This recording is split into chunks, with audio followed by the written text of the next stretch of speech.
മുഫക്കിറെ മില്ലത്ത് നൂഹ് മൗലാന അദ്ദേഹത്തിന്റെ ജീവചരിത്രമാണ് ഞങ്ങളുടെ കയ്യിലുള്ളത്. ഞങ്ങൾ ഇറക്കിയതല്ല, ഇതിറക്കിയത് ആരാണ്? ജംഇയ്യത്തുൽ ഉലമായ ഹിന്ദ് സംസ്ഥാന സമിതി ഇറക്കിയതാണ്. അതും നമ്മുടെ ഓച്ചിറയിൽ നിന്ന് പ്രസിദ്ധീകരിച്ചതാണ്. അതിൽ നൂഹ് മൗലാനയുടെ മഹത്വം എന്താണ് എഴുതുന്നത്? ചിട്ടയുക്ത ജീവിതമായിരുന്നു, ചിട്ടയൊത്ത ജീവിതമായിരുന്നു വാപ്പയുടേത്. നൂഹ് മൗലാനയുടെ സ്മരണിക, അതിന്റെ 85-ാമത്തെ പേജ്. ബൽഖീസ് ബിൻത് നൂഹ് മൗലവി, നൂഹ് മൗലവിയുടെ മകൾ എഴുതുകയാണ്, ചിട്ടയൊത്ത ജീവിതമായിരുന്നു വാപ്പയുടേത്.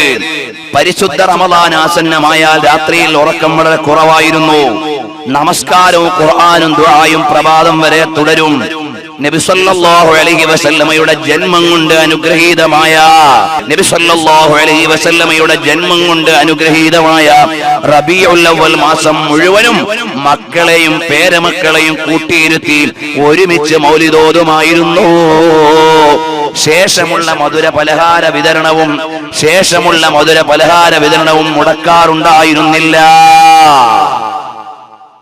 ഇത് ഞങ്ങൾ ഇറക്കിയതാണോ? അല്ല, ഇത് നിങ്ങൾ എഴുതിയതാണ്, നിങ്ങൾ ഇറക്കിയതാണ്. നിങ്ങളുടെ അഭിപ്രായ പ്രകാരം നൂഹ് മൗലാന എവിടെ? അങ്ങനെയാണ് ബാത്തിലിന്റെ കക്ഷികൾ പറഞ്ഞാൽ പരസ്പര വിരുദ്ധമുണ്ടാകൽ സ്വാഭാവികമാണ്. ഇബ്നു തൈമിയ്യ ഒരു കിതാബിൽ എഴുതി ഖബറുകൾ ഖുർആൻ ഓതാമെന്ന്, വേറെ ഒരു കിതാബിൽ എഴുതി ഖബറുകൾ ഖുർആൻ ഓതിക്കൂടാ എന്ന്. ഇതുപോലെയല്ലേ സഹോദരന്മാരെ എല്ലാ ബിദ്അത്തിന്റെ കക്ഷികൾക്കും അവരുടെ ഗ്രന്ഥങ്ങളിൽ വൈരുദ്ധ്യമുണ്ട്. അതുപോലെ തബ്ലീഗ് ജമാഅത്തിന്റെ വലിയ മുഫക്കിറെ മില്ലത്ത് നൂഹ് മൗലാന അദ്ദേഹത്തിന്റെ സ്മരണയിൽ നിങ്ങൾ തന്നെ എഴുതിയതാണ്. അവരുടെ വീട്ടിൽ മൗലിദ് നടക്കാറുണ്ട്. അതുപോലെ തന്നെ ഇനി ദാഇയെ മില്ലത്ത് മൂസാ മൗലാന അഥവാ ഈ തബ്ലീഗ് പ്രസ്ഥാനത്തിന്റെ കേരളത്തിലെ വലിയ ടോപ്പ് ലീഡറാണ്. അദ്ദേഹത്തിന്റെ ചരിത്രം എഴുതുകയാണ്. അദ്ദേഹത്തെ കുറിച്ച് ഒരു പരിചയപ്പെടുത്തുന്നത് എന്താണ്? അഹ്ലുസ് സുന്നത്തി വൽ ജമാഅത്തിന്റെ ആശയാദർശങ്ങളിൽ അടിയുറച്ച് വിശ്വസിച്ചിരുന്ന പുണ്യപുരുഷൻ ചില അഭിനവ മൗലവിമാർ മൗലിദ് റാത്തീബുകളെ വിമർശിക്കുന്നതായി അറിഞ്ഞപ്പോൾ അവർക്കെതിരെ ശക്തമായി പ്രതികരിച്ചു എന്ന് മാത്രമല്ല, വർഷാവർഷം തന്റെ ഭവനത്തിൽ തന്റെ സ്നേഹിതന്മാരിൽപ്പെട്ട പ്രഗൽഭ ആലിമുകളെയും വിദ്യാർത്ഥികളെയും അയൽക്കാരെയും ക്ഷണിച്ചു വരുത്തി മൗലിദ് നടത്തി സൽക്കരിക്കുകയും ചെയ്യുമായിരുന്നു.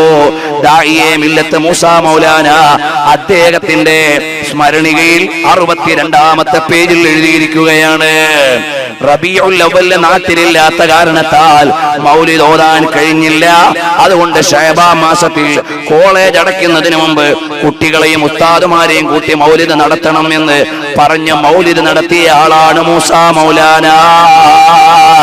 സുലൈമാൻ കൗസരി അടക്കമുള്ള മൗലവിമാരെ, നിങ്ങൾ ഇക്കാലത്തെ ബലാഗിൽ എഴുതിയതാണ് ശരിയെങ്കിൽ നിങ്ങളുടെ മൂസാ മൗലാന എവിടെ? നിങ്ങളുടെ നൂഹ് മൗലാന എവിടെ? ബാത്തിൽ പറയുമ്പോൾ എങ്ങനെയാണ് എപ്പോഴും വിരുദ്ധമായിട്ടാ വരിക? ഇതെല്ലാ ബിദ്അഈ കക്ഷികളുടെയും സ്വഭാവമാണ്. ഇനി ഒരു കാര്യം കൂടി എനിക്ക് ചോദിക്കാനുണ്ട്. നിങ്ങളുടെ അഭിപ്രായമാണ് ശരിയെങ്കിൽ എടത്തറയിൽ ജീവിക്കുന്ന കോളേജിലെയും മൗലാനമാരും എവിടെ?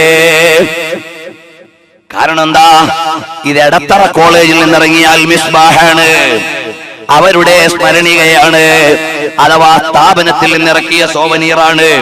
വാർഷിക സന്നദ്ധദാന സമ്മേളന സോവനീർ ഇതില്ലതാ നിരത്തി എഴുതിയിരിക്കുന്നു മൗലിദിന്റെ തെളിവുകളാണ്. അപ്പോൾ ഇവർക്ക് തീരുമാനിച്ച ഒരു തീരുമാനം, അള്ളാഹുവിന്റെ ദീനിൽ ഒരു മൗലവി ഒന്ന് പറയുക, വേറെ മൗലവി വേറൊന്ന് പറയുക.